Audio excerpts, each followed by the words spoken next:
guys, I want to talk today about one specific problem that me as an autistic person that I have with people who are neurotypical.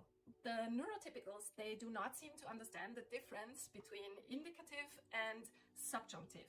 So subjunctive grammatically is, for example, when I say, if I had money, I would go buy some ice cream. That's subjunctive. In German, this is called conjunctive. So if you would do something if certain circumstances would be there. Indicative means I do something right now. So if I say I buy ice cream now, then this is indicative.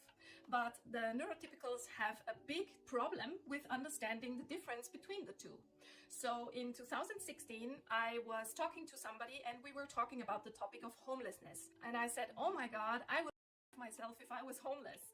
And instead of understanding that I lead a happy life and there is no reason for me to be bothered or to be in any way hurting myself or others, instead he just went to the cops and told them that I would myself. So for me it was very weird that the cops were suddenly standing at my doorstep saying, somebody called us that you're gonna yourself. And I'm like, that's weird because I have no intention of doing that. I have never been hurting myself or anyone else. I am not a danger to anyone, including myself. So I don't know what you're doing here. And they said, yeah, it's like this. When somebody calls us and says that, we automatically have to go and ask that person. And this one incident led to a series of other incidents. Like, for example, a few years later in 2020, suddenly the police were at my door, even though I didn't have contact with anyone before. So there was no talking, no conversation, no nothing. I was just lying in bed sleeping at 9 p.m. when suddenly the cops were at my door. And I opened up and said, okay, what's wrong? And they said, a neighbor called us and said they heard a shot from your apartment and we have to search the apartment for shotguns now. And I'm like, okay, I do not own a shotgun. I don't want a shotgun. You can look at the apartment, but there is no shotgun, so they cannot have heard a shot. So obviously the whole thing was made up. So I realized, as this happened twice, that somebody called the cops on me, even though I was doing and saying nothing.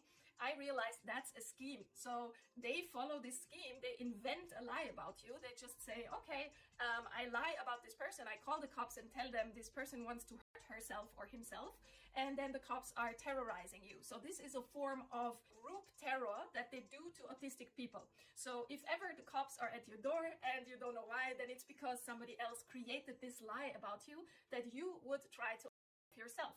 And in total, this happened 3 times for me, once in 2016, once in 2020, and once last New Year's Eve. So on New Year's Eve between 2024 and 2025, the cops were again at our door and I said, well, we are about to have our family New Year's Eve party. We're gonna eat something. And the cops said, well, we just want to watch. So 3 cops were standing there watching us having our dinner, doing that oracle thing for the next year. So they were here for about 2 to 3 hours, just watching us having our nice little party.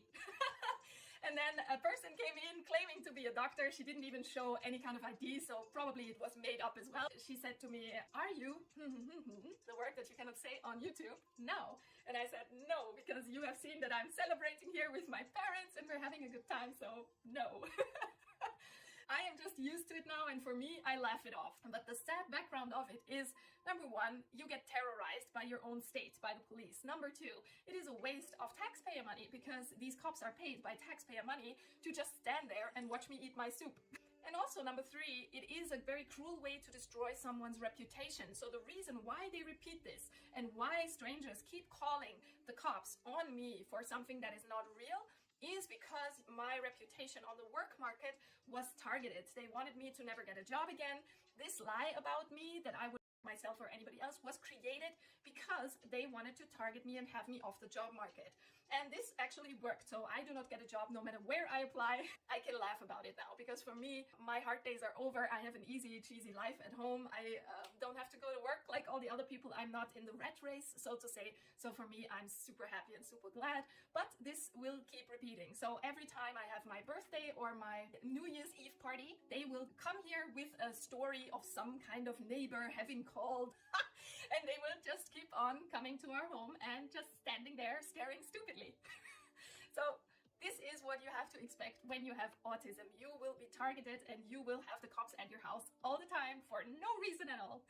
But you will learn to see it with humor and laugh it off over time. Believe me, this is gonna be okay. This was all I wanted to say for today. I'll see you soon. Bye bye.